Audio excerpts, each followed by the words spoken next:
아, 여러분들 화가와 저술가라고 하는 부분을 좀 보시기 바랍니다. 자율사상에 영향을 받은 자율사상하게 되면 이제 여기서 어떻게 이해하라고요? 성경의 비판을 거부하는 사상 또는 성경으로부터 자유를 선언한 또는 이성의 사고를 절대시하는 사고 뭐 이런 식으로 이해합시다. 자율사상에 영향을 받은 최초의 화가는 지오토의 스승인 치마부에였다라고 얘기합니다. 치마부에와 지오토는 자연의 사물을 있는 그대로 그리기 시작을 했습니다. 여러분 그게 13세기 때서부터 이제 있는 그대로 그림을 그리기 시작한 게 이제 지오토고요. 이렇게 그림을 그리는데 여러분 자연이 이게 무슨 얘기냐면 점점 자연이 은총 못지않은 가치로 인식되기 시작했다는 겁니다. 여러분 우리는 어떻습니까? 우리 기독교 신앙에서도 이거 많이 회복돼야 될 부분이거든요. 우리는 종교적인 영역을 굉장히 가치 있게 여기는 거 좋은데 종교적인 영역을 가치 있게 여기면서 어떤 현상이 나타나죠? 소위 삶의 영역이 가치 없이 여겨지는 경향이 굉장히 많이 있죠. 그 유명한 목사님들의 문제가 아니 뭐냐면 목회라고 하는 영역이 굉장히 중요한 영역이죠. 근데 목회라는 영역이 너무나 중요시 여겨진 나머지 가정이라고 하는 영역을 좀 너무 가볍게 취급을 해서 목회적으로는 성공했을지 모르겠는데 가정은 초토화된 그런 목사님들이 되게 많잖아요. 그것조차도 사실은 굉장히 가톨릭적인 개념이 밑바탕에 깔려있는 겁니다. 우리는 사실은 항상 근데 그렇다고 해서 또 어떤 목사님들은 또 정반대로 가는 경향이 있어요. 가정이 더 중요해. 뭐 교인들이 어디서 뭐 어떻게 되든 그건 중요한 것이 아니야. 일단은 내 가정이야. 그것도 별로 이게 중요한 문제가 아니죠. 두 가지가 같이 가야 돼. 근데 저는 같이 가는 게 가능하다고 생각을 합니다. 왜냐하면 이것과 이것이 아니라 이것과 이것이 둘 다가 하나라는 개념을 가지면 이건 얼마든지 같이 갈 수 있어요. 근데 우리는 이것과 이거를 자꾸 떼놓는 게 문제인 거예요. 가정과 목회가 완전 뗄 수 있는 영역인가? 저는 그렇게 생각이 안 들어요. 가정이 목회고 목회가 또한 가정이라고 생각하면 이 부분도 얼마든지 다 가능하다고 생각이 들거든요. 근데 여기서 지금 스치마부에 같은 사람 이런 사람들 통해서 이제 자연은 은총 아래 있는 것이 아니라 독립된 가치가 있다고 여겨지기 시작합니다. 자연은 더 이상 성경에 의해서 재해석될 필요가 없는 것이 된 거죠. 근데 여기서 이제 위험해지기 시작하는 겁니다. 자연은 성경에 의해서 해석되어야 될 대상이거든요. 근데 제가 말씀드린 것처럼 목회와 가정이 따로 노는 게 아니죠. 목회와 가정이 하나의 개념인데 가정이 중요하다고 생각되니까 이제는 목회를 좀 등한시 여기는 개념으로 조금씩 기울어지기 시작하는 거예요. 이것도 항상 위험한 겁니다. 그래서 이렇게 되면 목사님들이 어떻게 해요? 목회도 중요하지만 우리 가족들과의 관계도 중요해. 그래서 목회 등한시 여기고 때로는 가족들과 함께 뭐 어디 놀러도 다니고 뭐 자꾸 이런 거에 취미 붙이면서 점점 목회는 오히려 등한시 되어지는. 근데 이런 것 또한 덕이 안 되는 부분이죠. 근데 문제는 뭐냐면 이것이 처음에는 사소한 사물은 실질적으로 그렸으나 마리아 같은 경우는 여전히 상징적으로 그리는 성향이 있었어요. 근데 그 후에 단테가 이 화가들이 그림을 그리는 것과 같은 방식으로 글을 쓰기 시작을 합니다. 이제 문학계가 어떻게 바뀌는가 한번 봅시다.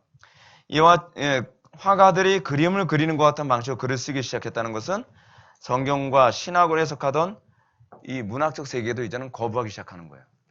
근데 여러분 거부한다고 해서 성경적 소재를 사용하지 않았다는 건 아니에요. 여러분 단테의 그 글 보면 굉장히 성경적 소재를 많이 사용했죠. 그렇죠? 성경적 소재를 많이 사용했지만 그렇다고 해서 성경의 해석과 판단을 허용했다는 건 아니에요. 단편을 예를 들어가지고 한번 여러분 봅시다. 최근에 무슨 영화 중에서 그 모세 이야기 가지고서 만들었던 영화 있었죠. 크리스찬 베일이 거기서 모세형 나오고 막 그런 거예요. 성경이라고 하는 소재를 가지고 영화를 만들었지만 기독교 영화는 아니죠. 그렇죠? 여러분 이거 우리 굉장히 조심해야만 합니다. 예수님이라고 하는 이름을 가지고서 우리가 CCM을 만들었지만 그것이 기독교 음악이라고 얘기할 수는 없죠. 소재를 그걸 사용했다고 해서 기독교적인 건 아니에요. 저는 항상 생각하는 것이 거기에 이것이 항상 전제가 돼야 된다고 생각합니다. 스피릿. 정신 또는 에센스, 본질이 어디에 있느냐에 항상 관심을 가져야 된다고 생각을 해요. 소재를 그걸 사용했다고 해서 기독교적인 건 아니에요. 여러분, 때로는 예수님 이름 한 번도 안 나오고 성경적인 내용 하나도 안 나오고 십자가 한 번도 안 나오면서도 기독교 스피릿, 정신이라든지 본질이 들어가 있으면 그건 기독교적이죠. 이런 개념들. 단테가 이제 오면서 이제 이렇게 되고요. 페트라르카. 아까 얘기했죠. 등산을 위한 등산했던 사람. 이상한 사람이죠. 우리 여기 따라서 하지만 페트라르카 그리고 보카치오 같은 작가에도 비슷한 발전이 나타납니다. 페트라르카는 등산을 위한 등산을 처음으로 한 사람이라고 전해집니다. 전술한 바와 같이 하나님께서 만드신 그대로의 자연에 대한 관심은 좋은 것이고 당연한 겁니다. 그렇죠? 그러나 아퀴나스가 자율적인 인본주의와 자율적인 철학으로 길을 터놨으므로 이게 한번 본물이 터지기 시작하니까 이제는 걷잡을 수 없게 자율이 확산되기 시작을 합니다. 그러니까 저는 항상 목회를 하면서도 저는 그러거든요. 사람들에게 어느 정도 영역까지 열어줘야만 하는가. 이것이 만약에 이 부분을 열어줬을 경우에 본물이 어디까지 갈 수 있는가를 항상 고민하고 염두에 두면서 그것 때문에 그 신경을 많이 쓰거든요. 근데 교회사 안에서 아퀴나스의 이 영역을, 이 토미즘을 허용해 주면서 이 자율이 점점 폭넓게 이 본물의 문을 열어주고 있다는 겁니다. 은총대 자연 봅시다. 우리가 간과해서는 안 될 중요한 원리는 자연이 자유를 얻자 곧 은총을 잠식하기 시작했다는 것입니다. 이게 무슨 얘기냐면 이렇게 이해하면 좋습니다. 세상이요, 성경의 해석을 거부하자 이제 세상이 성경을 해석하기 시작한다는 겁니다. 여러분, 이거 무서운 얘기죠? 이게 무서운 얘기예요.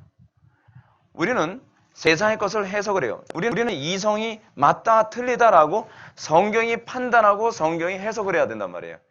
근데 성경의 절대적인 위치, 성경의 절대적인 권위를 딱 부여를 하니까 그럼 이제는 내가 성경을 판단할게. 성경 이거 동화책이지.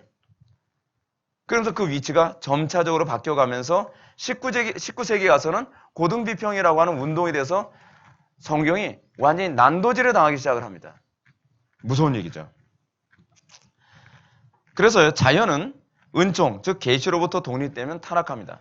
여러분, 저는요 이렇게 말씀드리고 싶습니다. 우리가 살아가는 모든 영역에서요, 어떤 영역도 여러분들의 은밀한 삶의 영역까지도 성경의 해석으로부터 독립되면 안 됩니다. 여러분들의 취미생활, 여러분들의 부부생활, 여러분들의 정치생활, 여러분들의 문화생활, 여러분들의 가정생활, 여러분들의 모든 영역은 항상 성경으로부터 항상 해석돼야 될 영역이고요. 우리는 이 성경의 해석이라고 하는 카테고리, 이 범주 안에서 이 안에서의 자유를 우리는 추구할 수 있어야만 합니다. 근데 여러분, 재밌는 게 뭐냐면 성경의 해석 안에서의 자유가, 그럼 목사님 그렇게 하면요 우리는 숨이 막혀서 어떻게 살아요? 라고 이렇게 얘기를 많이 합니다. 근데 이 얘기를 누가 했는지 아십니까? 하와가 한 소리입니다. 하와가. 에덴 동산의 모든 거 다 누리게 하겠는데 선악을 하게 한 남의 실과만 따먹지 마. 그럼 어떻게 살아요? 숨 막혀서. 근데 그거 하나 따먹고 나서 모든 걸 다 잃어버리잖아요. 여러분, 하나님께서 얼마나 많은 영역에 우리에게 자유를 주셨죠? 에덴 동산에는 모든 실과는 다 따먹어도 좋다. 아니, 도시락 싸가지고 다녀도 상관없다. 근데 아담과 하와는, 특히 하와는 어떻게 해요? 그거 허용해 준 거 난 관심 없어. 난 동산 중앙에 있는 선악을 하게 하는 남의 실과만 따먹어야 내가 모든 자유를 다 얻었다고 생각을 해. 근데 그게 인간의 타락의 문제거든요. 근데 여러분, 그거 따먹고 나니까 결국 이 모든 자유 다 잃어버리잖아요. 가정의 행복 한 번의 불륜으로 모든 걸 다 잃어버리죠. 그렇죠? 우리의 불법함 한 번에 화가 나서 내가 저놈은 죽여야 돼 라고 한 번 칼 한 번 휘두르고 나의 모든 자유는 다 구속돼 버리고 말죠. 우리의 문제가 그거라는 거예요. 하나님께서는 자유를 구속하는 분이 아닙니다. 하나님께서는 자유가 진정한 자유가 되게 하는 데 관심이 있어요. 하나님께서는 자유의 선을 넘어서 자율에 가게 되면 더 이상 자유가 아니라 노예가 된다는 것을 우리들에게 설명하고 있는 겁니다. 그죠? 네. 여러분 육신의 욕망대로 살면 자유롭습니까? 아니죠. 욕망의 노예가 되죠. 그것이 성경의 가르침이죠. 우리는 그걸 인정을 안 한다는 게 문제입니다. 그래서 인본주의 철학자들은 더욱 자유롭게 사고하기 시작함에 따라 자연은 하나님에게서 벗어났습니다. 이 자유롭게 사고하는 것이 나중에는 이제 뒤에 또 보겠지만 피카소의 그림으로 가게 되면 이제는 너무 자율이 너무 심해져 버리고 말았어요. 처음엔 자율이 어디로 갔죠? 나는 더 이상 성경의 통제를 받지 않고 내가 원하는 걸 그릴 거야. 그러면서 이제는 성경의 어떤 계시와 성경의 원리는 다 무시해버리고 내가 원하는 자연을 그려요. 나쁜가요? 별로 안 나쁘죠. 자연도 그리고 물도 그리고 막. 황하만 목사님 요번에 그 미술 전시회 갔더니 파도가 막 넘실넘실하는 걸 그랬어. 와. 근데 그 그림은 자율적인 그림은 아니에요. 그 그림 안에서 성경의 놀라운 은혜를 우리들에게 제시해주고 있어요. 근데 그 안에서도 우리는 얼마든지 풍요로울 수 있어요. 근데 사람들은 더 나아가고 싶다는 거예요. 거기서 더 변태적이고 악마적이고 그래서 황하만 목사님이 요즘 미술전시 같은 데 가고 싶지가 않대요. 너무 악마적이고 너무 사악해서 셰퍼도 그 얘기를 해요. 그렇죠. 근데 이제는 나중에는 미술이 언어를 포기하기 시작을 합니다. 르네상스 시대에만 하더라도 그림은 독자들과의 언어가 있었어요. 성경적인 소재를 사용하면서 그림을 그리지만 그들은 이젠 성경의 내용을 가지고 얘기를 하지 않죠. 그림에 자기네들의 철학과 이방 종교적인 세계관을 성경적 소재로 그림을 집어넣기 시작을 하고 이젠 거기서 좀 더 자유로워지니까 좀 더 그 자율이 어디로 가냐면 이제는 이방 신화를 가지고 그림을 그리기 시작해요. 뭐가 나오죠? 거기에요. 큐피드가 나오고 그 비너스가 나오고 뭐 온갖 이방 신의 뭐 다이아나 같은 이런 그림들이 나오면서 자기의 세계관을 표현하기 시작합니다. 근데 세계관을 표현하는 그 가운데서도 그들은 그 안에 언어를 다 담죠. 근데 언어를 담으면서 이 그림을 감상하는 사람이 그림을 딱 보면 큐피드하고 저 비너스가 나왔으니까 남녀간의 육체의 사랑을 얘기하는 거구나. 저걸 설명하는 거구나. 그림을 읽을 수가 있었어요. 근데 피카소가 아니 좀 더 자유로울 수 없을까? 난 더 자유를 더 맛보기를 원해. 그러면서 그림을 그렸어요.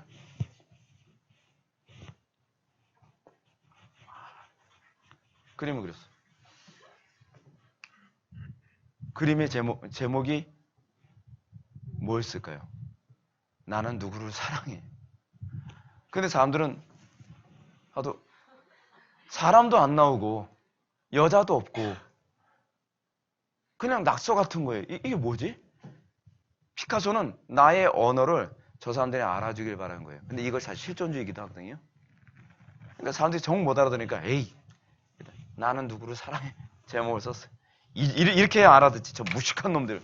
그러면서 무식한 놈이 아니죠. 자기가 변태죠. 68혁명의 여러분 개념이 뭔지 아시죠? 금지하는 모든 것을 금지하라거든요. 금지하는 모든 것을 금지하라라고 하는 이 표현은 무슨 표현이냐면 모든 것에 자유를 허락하라라고 하는 표현이에요. 사실은 이 표현을 그렇게 표현한 거예요. 더 와닿을 수 있는 구호로 표현한 거죠. 우리는 지금보다 더 자율적이기 원해 라고 얘기하는 거죠. 그러면서 어떻게 해요? 성혁명이라고 하는 심각한 상태까지 막 치닫기 시작하는 겁니다. 그럼 사람들이 이런 거죠. 여러분 어떤 성적인 자유를 허락했어요. 어디까지 허락해야 되나요? 어디까지? 지금은 상상할 수 없을 정도까지 지금 갔죠. 미성년자에 있어서 제가 정말 얘기를 못하겠는데 상상할 수 없을 정도까지 가버리고 말았어요. 근데 사람들은 어떻죠? 여기에서 더 자유를 달라는 거죠. 더 자유를 달라. 그래서 어떻게 해요? 캐나다나 독일 같은 경우에는 우리 집 개하고 결혼할 수 있게 해달라. 이게 무슨 그래서 이런 소리죠. 이건 정말 이거 같은 소리 아닙니까? 그러면서 어떤 사람은 염소하고도 결혼해요. 염소 눈 풀린 눈으로 이렇게 와서 자기가 여기 왜 있는지도 몰라요. 웃기는 거죠. 그래서 걔한테 양복 입혀놓고 인간에게 자유를 허락하면 어디까지 가게 될지는 장담할 수 없어요. 근데 인간들은요, 욕구가 항상 통제가 안 되거든요. 인간의 욕구는 어떠냐면요, 마치 이거와 같습니다. 아이들에게 스마트폰을 사용하지 않도록 초기에 제압을 하면 애들은 그것을 절제할 수 있는 기능이 생기죠. 근데 아이들한테 스마트폰을 사용하지 못하도록 제동을 가하지 않으면 나중에는요, 스마트폰을 사용하지 못하게 하는 것 때문에 부모가 구타까지 당합니다. 그런 일 얼마나 많이 있는지 아십니까, 요즘에요?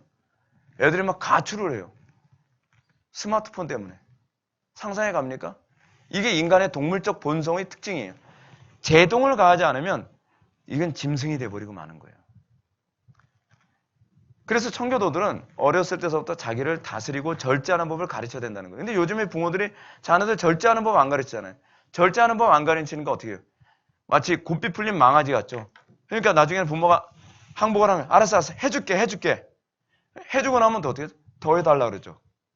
애들한테 여러분 스마트폰 가지고 막 닌텐도다 뭐다 막 또는 그 게임 하는 거 허용해주잖아요. 그럼 그걸로 끝날까요? 더 자극적인 거 원하죠. 더 자극적인 거 원하면서 더 큰 자유를 줘. 자유를 달란 말이야. 그래서 뭘 요구하죠? 이제는 고성능 그 PC를 사달라 그래요. 게이밍 컴퓨터 되게 비싸잖아요. 그렇죠? 이건 막 그래픽 카드도 막 굉장히 고성능이어야 되고 막 그래요. 그러면서 이거 아직 안 돼. 모니터 큰 거 사주세요. 안 된다니까. 진짜 한번 또 엎어봐. 별 분위기가 나는 거예요. 사줘. 뭐야? 저놈 안 돼. 근데 여러분 그거 져주면 어떻게 될까요? 그걸로 끝날까요? 아니죠. 큰 모니터로 해야 돼요. 처음엔 이거 며칠 갈까요? 안 되죠. 그럼 나중에는 사이드 모니터까지 해달라는 거예요. 2개 더.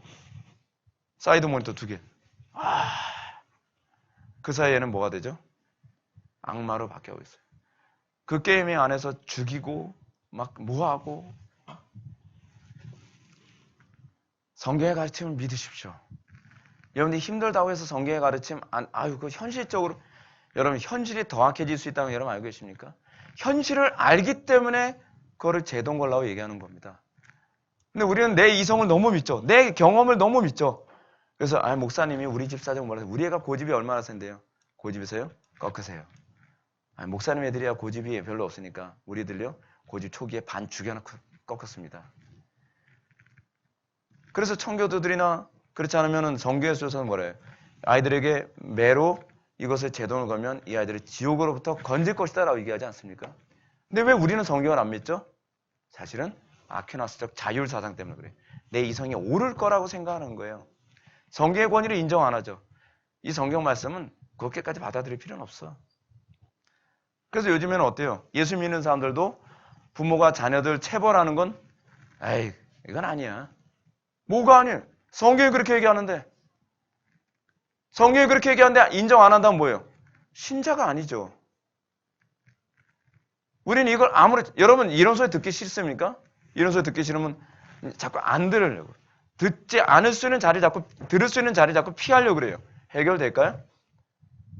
경고했을 때 여러분 이런 문제 해결해 가야 되는 거 아닙니까?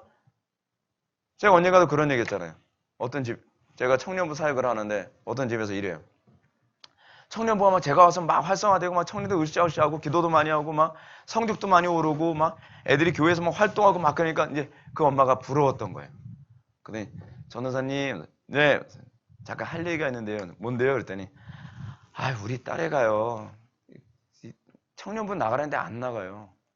왜요? 그랬더니 고3 때 좀 입시 공부만 좀 시키느라고 교회 가지 말라 그랬거든요. 고3 때 이해하시죠? 전 이해 못합니다. 전사님 좀 붙잡아 주세요. 못 붙잡아줘요? 그건 집사님 잘못하셨네. 집사님 잘못하시고 나서 나보고 책임지라고요? 집사님부터 회개하셔야죠. 그랬더니 얼굴이 색깔이 싹 바뀌어요. 어쩔 수 없죠. 정작 자기가 말 안 듣고 다급해지니까. 그건 뭐예요? 그건 하나님 이용해 먹고서 위기만 모면하겠다는 얘기 아닙니까? 예수를 그렇게 얄팍하게 믿으면 안 되죠. 우린 자꾸 그런 식으로 예수를 믿으려고 그래요. 에휴. 은총대 자율로 넘어갑시다. 은총대 자연에서 우리가 간과해서는 안 될 중요한 원리는 자연이 자유를 얻자 곧 은총을 잠식해야 됐다고 제가 얘기했었죠. 그러면서 이 사실은 여러 가지로 실증될 수 있는데 그랑드 웨르드 로항이라고 하는 제목으로 1415년에 그려진 작은 그림에서부터 설명을 시작할까 합니다. 라고 얘기합니다. 이 그림 한번 좀 봅시다. 그림을 잠깐 봐야 돼요. 첫 번째 그림이에요. 그랑드 웨르드 로항이라고 하는 거예요. 여러분 지금 이 그림 보게 되면 원근법하고 아무 상관없이 그림을 그렸습니다. 무슨 애들 장난같이 그림을 그렸죠. 그렇죠? 사실은 멀리 있는 것이 더 크게 그려졌어요. 지금 이건 무슨 장면인지 아십니까? 이거 무슨 장면이냐면 마리아와 요셉이 지금 요셉이 아기를 데리고 이집트로 피난을 가는 그런 장면입니다.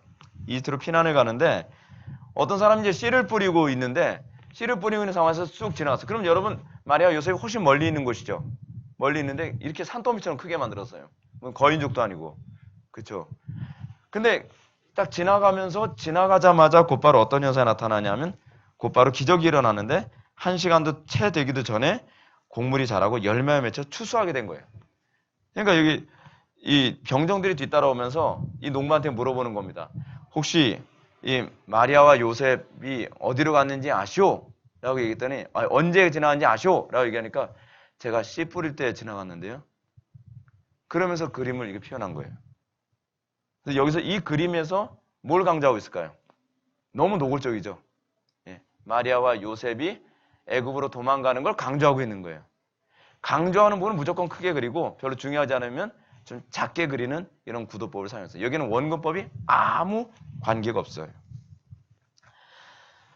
그래서 여러분들 교재에 보면 이 작은 그림의 구도법이 보면 첫째로 마리아와 요셉 아기 몸종 당나귀가 유달리 크게 화면이 맨 뒤에 그려졌어요. 제가 보기엔 당나귀가 아니라 거의 맘모스예요. 아래쪽은 낫지를 하는 사람과 병정 모습이 아주 작게 그려지는 것을 볼 수 있죠. 둘째로 위쪽에 그려진 인물의 크기에서도 그러하거니와 위쪽의 배경이 금색으로 덮인 것을 봐도 이 그림이 무엇을 의미하고 있는지 명백합니다. 말하자면 딱 잘라가지고서 은총과 자연이에요. 너무 명확하게 잘 그렸죠. 그렇죠? 여기는 은총의 영역이고 여기는 자연의 영역이라는 걸 이런 식으로 딱 표현한 겁니다. 아주 그 철학에 충실하게 그림을 그린 겁니다. 이 그림은 어느 쪽이 더 중요하다고 지금 가르치는 거예요.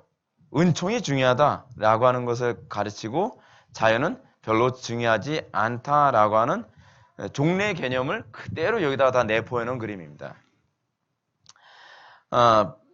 이제 그 다음 보게 되면 북부 유럽의 반 아이크는 새로운 방식으로 자연에 대한 문호를 연 사람이라고 얘기합니다. 이 그림 보게 되면 예수님의 세례가란 그림. 예전 같으면은 은총이 너무나 중요하다 보니까 예수님의 세례받는 그림을 크게 그려줘야 되는데 지금은 은총보다 사실 뭐가 더 비중을 많이 차지하고 있죠? 자연이죠. 물이 흐르고 나무가 있고 바위가 있고 그러면서 지금은 은총보다 자연. 그래서 자연에게 마치 잠식된 은총을 보게 되죠. 이 자연 속에서 예수님은 초라할 정도로 자그마하지 않습니까? 그렇죠? 이런 식으로 이제는 자연이 좀 더 비중이 있고 의미가 있다는 개념으로 그림이 그려집니다. 이게 참 이런 걸 알고 나면요. 이 그림을 통해서 해석이 가능하고 참 재미가 있습니다. 또 다른 사람이 있습니다. 마사치오에 대해서 한번 보게 되면 마사치오는 1337년에 죽은 지오토를 이어서 사실적인 원근법과 공간 처리법을 도입한 사람이라고 얘기합니다. 그래서 플로렌스의 까르미네 성당을 안에 벽화를 한번 보게 되면 아까 그 벽화를 한번 봅시다.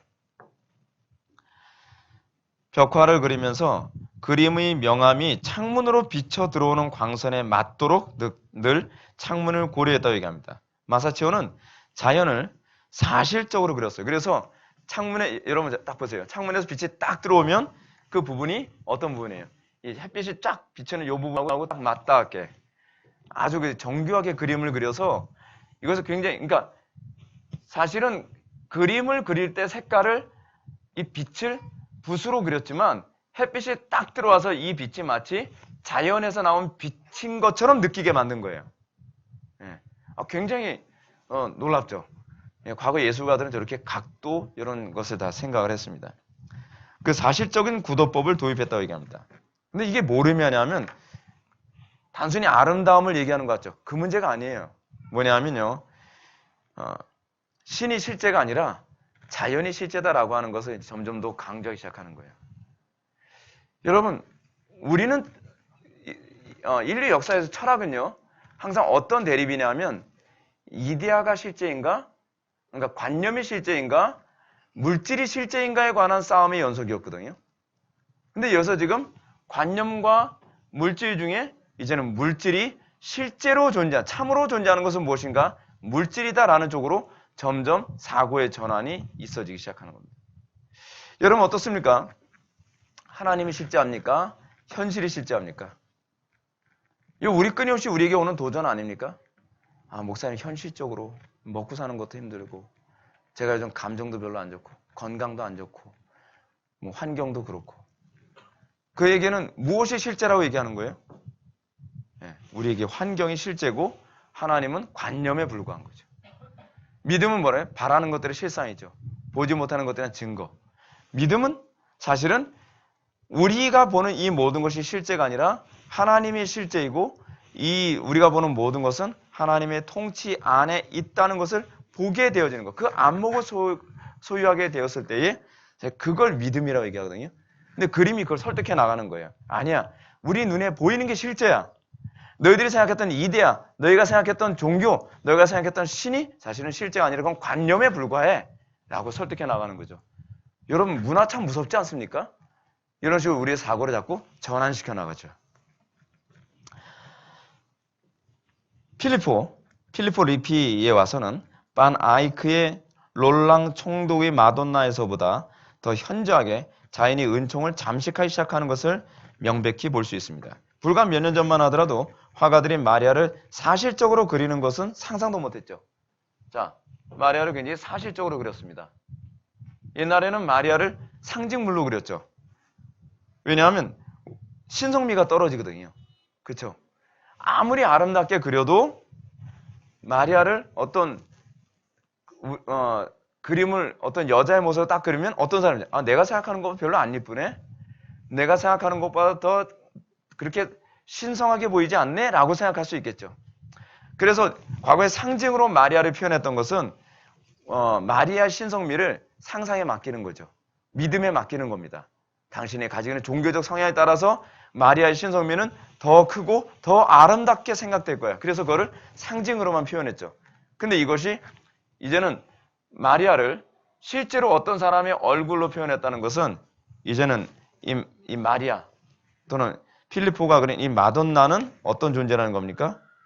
인격의 신성화라는 걸 얘기하는 겁니다. 이제는 신성과 인격이 동등해지기 시작합니다. 이거 무서운 얘기죠. 일단은 왼쪽에는 남자와 오른쪽에는 이 마돈나, 이 마리아와의 크기가 어때요? 같죠? 그 자체만으로도 동등성을 내포하고 있습니다.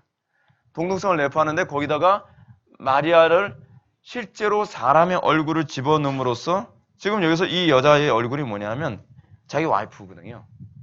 자기 와이프 얼굴을 딱 그려넣었어요. 이게 바로 마리아야.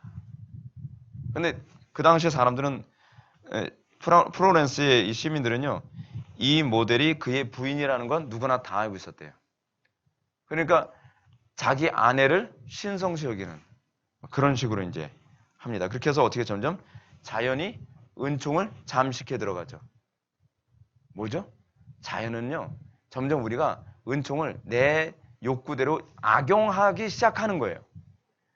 여러분 예나 지금이나 똑같아요. 여러분 사고의 전환은 별로 없어요. 항상 더 악했냐 덜 악했냐의 차이일 뿐인 것 같아요. 프랑스에서는 이 푸케가 1450년경 왕의 정부 아그네 소렌이라는 마리아로 그렸습니다. 근데 여러분들 아마 그 그림 본 적이 있을 거예요. 이 그림의 마리아가 그 당시의 왕의 정부였는데요. 그림을 그릴 때 이 마리아가 이 한쪽 가슴을 노출시켜서 예수님 아기를 이렇게 젖먹이는 이런 그림을 그려서 이제는 이 신의 신성까지도 이제는 다 무시해버리고 모독할 수 있는 그런 상태로 돼버리고 마는 것입니다. 어떤 사실을 묘사하기 위해서 은총의 거룩성까지도 과감하게 무시할 수 있는 게 돼버린 거예요. 그러니까 조심하십시오. 여기서 지금 말하는 건 신성을 무시하는 데 초점을 맞추는 것이 아니라 나의 세계관을 전달하기 위해서 신성도 훼손시킬 수 있다는 식으로 사고가 전환됐다는 얘기예요. 그러나 그 다음에는 뭐로 가죠? 신성을 노골적으로 모독하는 쪽으로 가겠죠. 과정을 그렇게 밟아가는 거예요. 여러분, 지저스 크라이스트 슈퍼스타라고 하는 어떤 뮤지컬 있죠? 그 영화는, 그 뮤지컬은 기독교적인 건가요? 아니면 세속적인 건가요? 세속적인 거죠. 성경의 소재를 가지고 세속적인 메시지를 거기다 담았죠. 음악부터 시작해서 다 락이잖아요. 헤비메탈 사용하고. 그렇게 해서 기독교적인 소재를 통해서 그리스도를 모독하고 기독교 세계관을 송두리째 타락시키는 그런 뮤지컬이죠. 근데 거기에 기독교인들이 거의 참여하고 있다는 것이 안타까운 일입니다. 우리가 특히 유의해야 될 것은 자연이 자율화되자 곧 파괴적으로 되었다는 사실이다. 자율적인 영역이 허용되자 하층부가 상층부를 잠식하기 시작했다. 상층부와 하층부에 대해서는 앞으로 논의하기로 하겠다라고 얘기합니다. 그래서 제가 여러분한테 얘기하는 게 그거예요. 교회 안에서 자율이 허용되어지면 그 결과는 엄청납니다. 조그만 거 하나 허용해주면 한두 끝도 없어요. 그러니까 요즘 교회가 어떻습니까? 교인들 요즘 사는 거 힘드니까 수요 예배 하나 없애지 뭐. 허용해주지 뭐. 하나씩 교인들의 편리를 위해서 하나씩 허용해주고 그 문을 열어주고 그러면 점점 어떻게 되죠? 저는 우리 교회에서 제가 목회를 이제 15년 하면서 매번 느끼는 게 사람들이 신앙이 무너질 때가 항상 뭐냐면 기도 생활 하나씩 이제 포기하기 시작하면서 신앙이 무너져요. 기도 생활 하나씩 포기하게 되면 그 다음에 뭘 포기하냐면 신기하게 꼭 수요 예배를 하나씩 포기해요. 수요 예배 포기 안 하면 금요 기도 포기해요. 금요 기도 포기 안 하면 주일 오후 예배 포기해요. 그래서 나중에는 이게 자꾸 죄책감 생기고 나니까 낮 예배도 포기해버려요. 그래서 교회로 옮기죠. 여러분, 마귀는 항상 그런 식으로 얘기합니다. 처음부터 신앙생활 하지 마 그렇게 얘기 안 해요. 마귀는 하나씩 조그만 거, 이 정도는 괜찮겠지, 이 정도는 괜찮겠지, 이 정도는 자율적이라도 괜찮아. 그럼 요걸 열어주죠. 근데 요즘처럼 모든 교회들이 자율을 허용해주는 그런 상황에서 제가 이렇게 목회를 하면 숨이 막히는 사람이 돼버리는 거죠. 근데 그건 아니에요. 이것이 성경의 가르침이고 이것이 가장 안전한 겁니다. 마지막 때에 갈수록 마귀는 더 많은 자율이 합리적이라고 여러분들 설득하게 될 겁니다. 속아서는 안 됩니다. 레오나르도 다빈치와 라파엘로를 보겠습니다. 이제 레오나르도 다빈치를 검토해 보려고 한다. 그는 역사에 하나의 새로운 요소를 도입했으며 그 이전의 누구보다 현대인에 가깝다. 그가 산 시기는 르네상스에서 종교개혁으로 넘어가는 때였기 때문이다. 라고 얘기했는데 레오나르도 다빈치에 관해서 한번 보게 되면 레오나르도 다빈치는요. 계속 한번 읽어봅시다. 플로렌스의 원로 코지모는 플라톤 철학의 중요성을 처음으로 인식한 사람이었다. 토마스 아퀴나스가 아리스토텔레스의 사고 방식을 도입했다면 코지모는 신플라톤주의를 옹호하기 시작했다고 한다. 지금 시간이 여유가 없어서 제가 신플라톤주의는 제가 나중에 설명하도록 하겠습니다. 그냥 레오나르도 다빈치에 관해서 제가 설명하고 싶은데 레오나르도 다빈치가 추구했던 바가 뭐냐면 자꾸 이렇게 신과 그러니까 자연과 은총을 자꾸 떼버리니까 이게 또 부작용이 자꾸 생기기 시작하는 거죠. 그래서 레오나르도 다빈치는 뭐에 관심을 갖기 시작을 했냐면 상층부에서 무엇인가 줄 수 있는 길을 모색하는 것이 필요하다고 생각을 했어요. 그래서 상층부와 하층부의 통합을 할 수 있는 방법이 없을까? 이걸 고민을 했어요. 여러분 그게 어느 시대든지 항상 우리가 살아가는 데 있어서 고민인 거 알고 계십니까? 상층부만 선택하면 부작용이 생기고 하층부만 선택하면 또 부작용이 생겨요. 칸트가 얘기하는 것처럼 직관 없는 사유는 뭐죠? 공허하고 그리고 개념 없는 직관은 맹목적인 것처럼 이런 부작용이 자꾸 발생하니까 레오나르도 다빈치는 천재 아닙니까? 이 사람이 계속 고민한 게 그거예요. 어떻게 다양성 가운데에 통일성을 가질 수 있을까라고 하는 고민을 하게 됐습니다. 그래서 그가 이제 이렇게 얘기하죠. 여러분들 그 교재를 한번 보게 되면 은총과 보편자, 자연과 개별자, 이거 도식 있죠? 이 도식을 보게 되면 거기서 두 번째 패러그래프 보게 되면 이것을 설명하는 그림이 라파엘로의 아테네 학당이다라고 합니다. 아테네 학당 여러분들 아시죠? 아테네 학당. 아테네 학당 보게 되면 이게 사실은 바티칸에 있는 그림이거든요. 바티칸에 있는 그림인데 이 그림이 왜 바티칸에 있는가? 이 그림이 있는 바티칸의 어느 방 한쪽 벽에는 로마 가톨릭의 교회를 상징하는 벽화가 있다. 이 벽화가 바로 반대편 벽에 있는 고전적인 이교 사상을 대변하는 아테네 학당과 균형을 이루고 있다. 뭐죠? 자연과 은총이에요. 지금 아테네 학당을 보여주는 이유가 뭐냐면 이거는 자연의 영역이고 가톨릭의 상징은 은총을 얘기하는 거예요. 자연과 은총을 서로 같이 마주보게 해서 이것이 하나가 가능하다라고 하는 그 철학을 사실은 그렇게 그림으로 표현한 겁니다. 아테네 학당에서 라파엘로는 아리스토텔레스의 사상과 플라톤 사상의 차이를 묘사하고 있습니다. 이 두 사람이 그림의 중앙에 서 있는데 아리스토텔레스는 그의 손을 펴서 아래로 내리고 있는 개별자를 강조하고 반면에 플라톤의 손은 위로 가리키면서 이념 사상 보편자를 강조하고 있습니다. 흥미로운 게 뭐냐면 여러분 플라톤과 아리스토텔레스가 플라톤은 딱 이루고 있고 아리스토텔레스는 이루고 있거든요. 그 주변에 다른 철학자들 다 있잖아요. 그게 왜 그렇게 했을까라고 제가 곰곰이 생각해 봤는데 그게 이유가 있더라고요. 그 주변의 모든 철학자들은 플라톤과 아리스토텔레스의 아류라는 것을 설명하고 있는 것 같아요. 그래서 그 중에서 누워있고 옆에 있고 앉아있고 그런 이유가 이 사고의 파생이 이 사람에게 영향을 줬다라고 하는 걸 이 아테네 학당이 그렇게 설명하고 있는 것이라고 생각이 듭니다. 그래서 이 문제를 달리 표현하면 다양성을 허용할 경우 어디서 통일성을 발견할 것인가? 그렇죠? 여러분 문제가 항상 이겁니다. 목회를 하면서도 항상 가지고 있는 딜레마가 무엇이냐면 모든 성도들의 니드를 채워주면서 어떻게 하나님을 경외하고 하나님을 영화롭게 하는 이 하나의 통일성에 집중시킬 수 있을까? 이것도 목회자의 항상 동일한 고민이거든요. 그래서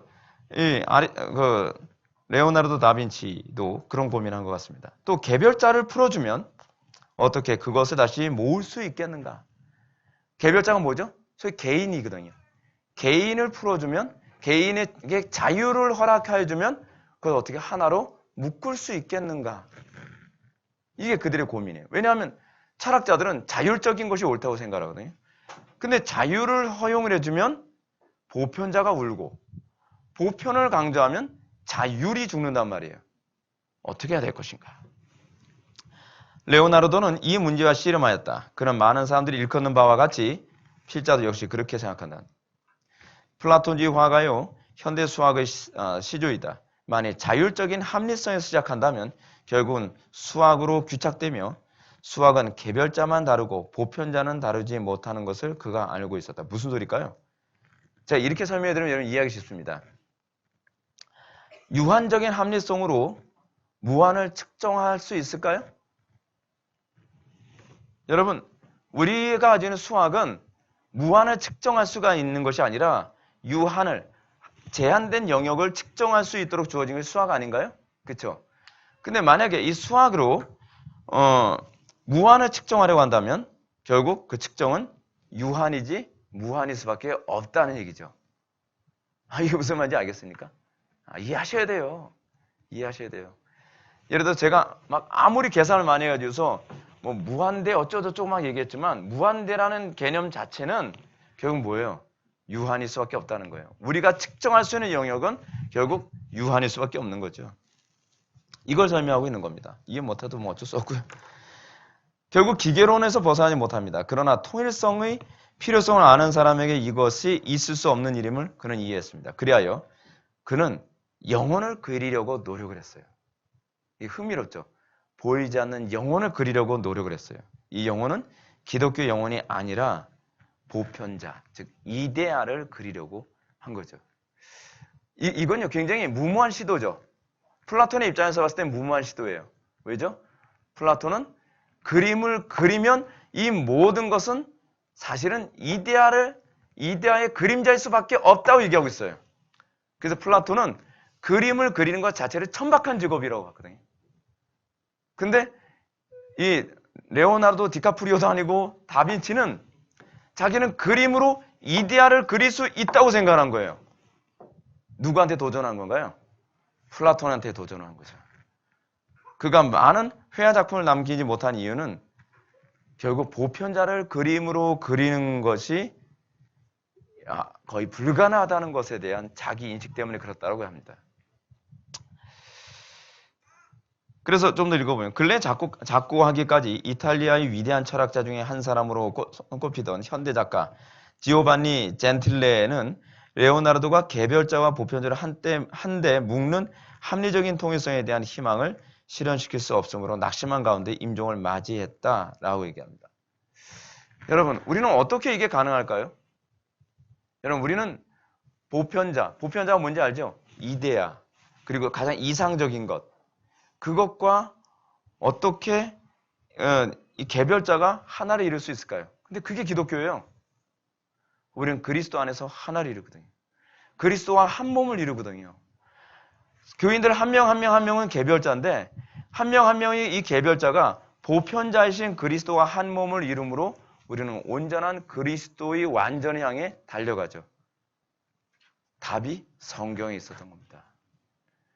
사랑하는 성도 여러분, 이 땅을 살아가면서요, 우리는 답을 다른 데서 찾지 않았으면 좋겠어요. 제가 여러분들한테 이 철학 강론 이런 거 하지만 철학이 매력이 있기 때문이 아니라 철학이 모순 덩어리인데 그 모순 덩어리 안에 자꾸 답을 찾아내려고 하는 이 무모한 짓을 끊임없이 인본주의자들은 계속 했다는 사실입니다. 근데요, 흥미로운 건 그 사람들은 다 실패했어요. 실패하다 보니까 또 다른 철학이 나오고 또 다른 철학이 나오고 또 다른 철학이 나와요. 근데 왜 나오냐? 저 사람은 실패했어도 나는 할 수 있을 거라고 생각하는 이성적인 오만 때문에 그래요. 그리스도 앞에 나의 무능함을 인정하고 그리스도 앞에 나의 어리석음을 인정하고 내가 오로지 그리스도 안에서만 만물을 충만케 하시는 충만이 그리스도 안에 있음을 인정하게 될 때 우리는 그토록 고민했던 레오나르도 다빈치 그 천재성도 해결하지 못했던 그 답을 우리는 그리스도 안에서 찾게 될 것입니다. 기도하시겠습니다. 사랑이 많으신 하나님, 우리가 오늘 이 시간 이성에서의 높이 1장을 살펴보면서 복음의 위대성 그리고 세상의 철학의 허무함을 다시 한번 살펴보게 되었습니다. 우리가 세상 초등학문에 빠져들고 우리가 세상 초등학문에 매료되어 우리가 하나님의 지혜를 어리석다 보는 그런 미련한 자들이 되지 않게 하여 주옵소서. 성경이 가르치는 그 말씀 앞에서 우리가 겸손히 무릎을 꿇고 내 이성과 내 감정과 내 의지를 쳐서 복종시켜서 우리가 그리스도의 그 탁월함 안에 날마다 거하고 그 기쁨 안에 살게 하여 주옵소서. 예수님의 거룩하신 이름으로 기도합나이다. 아멘.